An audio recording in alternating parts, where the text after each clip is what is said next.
A retrospective look at the iPhone XS Max by your boy BG Tech Life.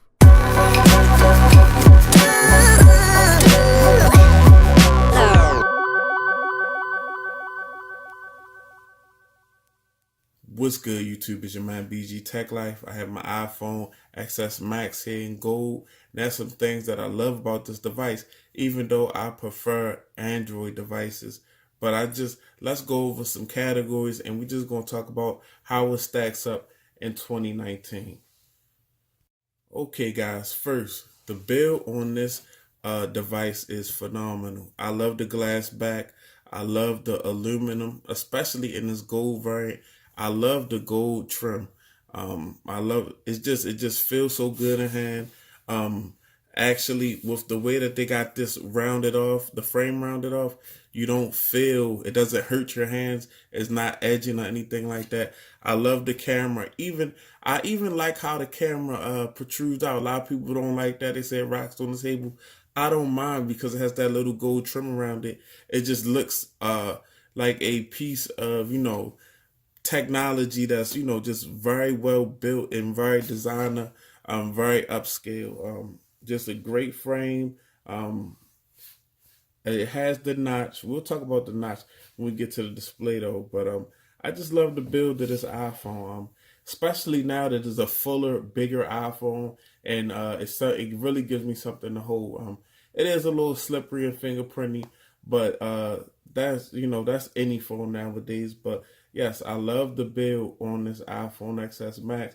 And compared to a lot of phones out here now, it's still one of the supreme builds. Apple builds a good looking device and a well built, good feeling in the hand device. Okay, guys, I'm gonna talk software, and I'm gonna include this in software because it's been improved so much through software. Face ID, as you can see, I just unlocked my phone.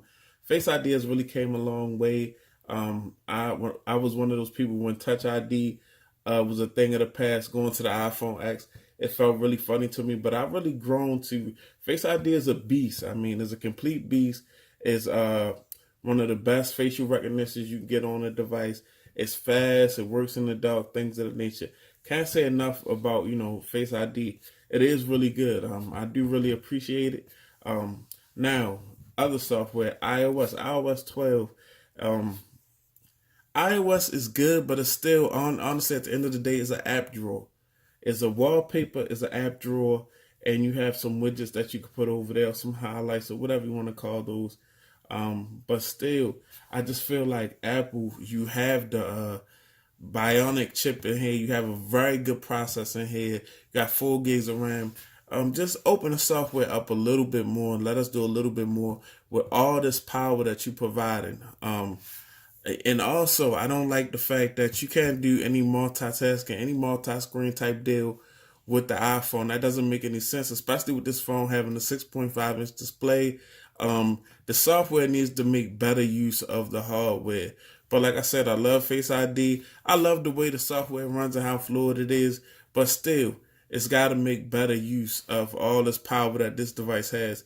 Now, if you can find an app, like I found out LumaFusion, and I started making 4K videos straight from my iPhone. LumaFusion right here. I put a link in the description. Very dope, and it shows you the power of the phone. But Apple, we shouldn't need third parties to show us what these phones could do. You should let the phone be opened up just a little bit more so we can customize our phone and make our iPhones our own. Now, guys, the camera on the iPhone XS Max is really good. It's a really good camera. It's a really good video camera. I've really enjoyed it. I've shot a lot of videos on this device in 4K, 60 frames per second, and it does a fine job, and it really handles it does, with no bumps or no hiccups, no overheating. I've created a lot of content with this camera, and it has a super good. It takes super great portrait pictures on the rear and super great portrait selfie pictures. So this is top of the spectrum, especially still in 2019. There's not a lot of cameras that come close to iPhone cameras.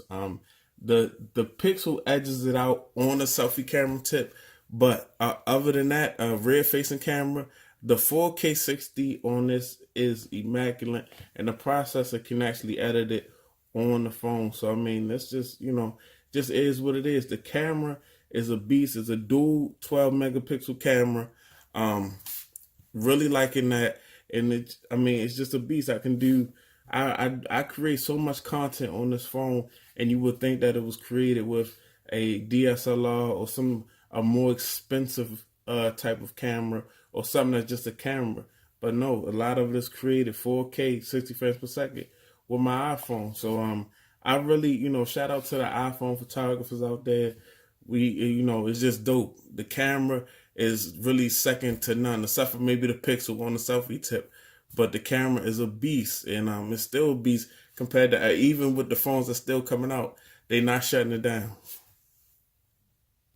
Okay, guys, as far as the hardware goes, outside of the build, this thing has an A12 Bionic processor. I mean, this thing has some hardware that's way. I mean, you guys seen the benchmarks. It's way stronger than the software.